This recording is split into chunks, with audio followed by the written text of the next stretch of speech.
Hello everyone, we're here with Militant Bulstrode, Ocala Cannibal Roller Derby Skater of the Month for April, and we have some questions we're going to ask her to learn a little bit more about her. How did you discover Derby, and how long have you been playing? I discovered Derby in 2011, I believe. I saw the Orlando Psycho City, they had a Harry Potter game.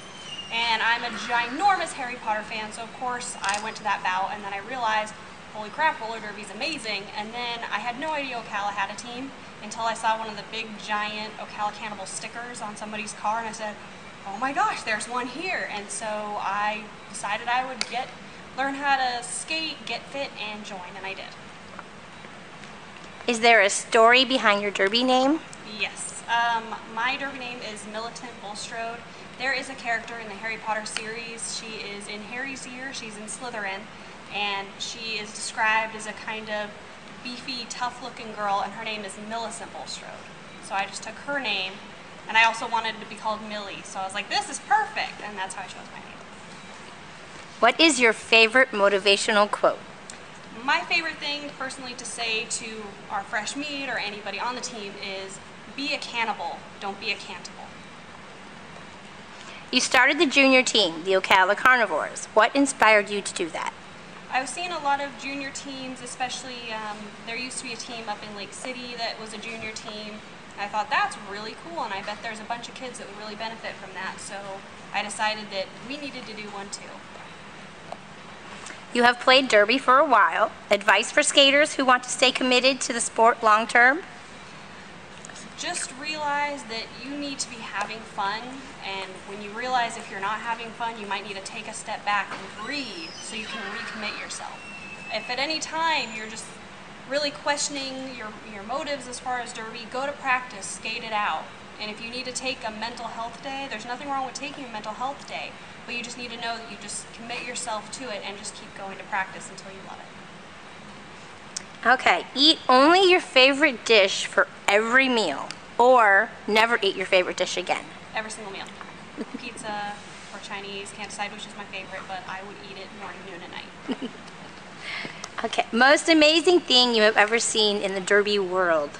It's really, the whole derby community in Florida is the most amazing thing that I've seen. I've experienced the outreach that the Florida derby teams have, the nice camaraderie that the derby teams have. Nobody hates each other. There's no, oh, this team sucks, they're the worst. It's nice, good kind of, everybody's out for each other, not out for each other, but supporting each other. There we go. Words. What is your biggest pet peeve? When people say they can't. That's all. Who is your derby idol? My derby idol is every single skater on the Jacksonville team. I'm super excited to see where their season goes. And of course I have other giant derby idols, but it would take a really long time to list them all. Okay. Death Eaters or Order of the Phoenix? Death Eaters. I don't know what side it's on. Is it on this side or is it on this side? Either way, there's a dark mark on my helmet. I love the Death Eaters. My car license plate is a Death Eater license plate. What is your derby position of choice? Of choice, I would 1000% always be a blocker.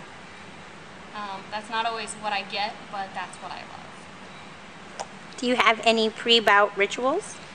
My biggest pre-bout ritual is pub sub. It is not bout day unless I've gone to Publix, I've gotten my turkey sub with bacon on it and my barbecue chips, and just that is my thing that I eat before a bout, and then I eat the other half after, and that's what makes bout day for me.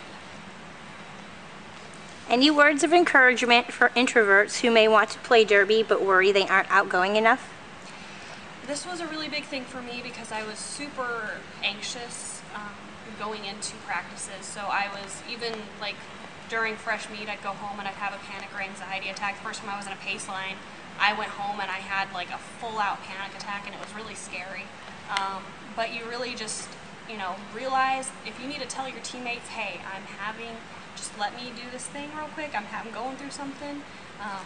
Practice is usually a safer space because you're not really, in a huge panicky environment. The biggest challenge are events. So after an event, if we have a promo type of event where if I'm spending 3 hours with people and talking to the public, I know that I need to take that entire next day to maybe 2 days to not talk to anybody and recuperate from that promo day, and just know where your limits are, and work with yourself and encourage yourself.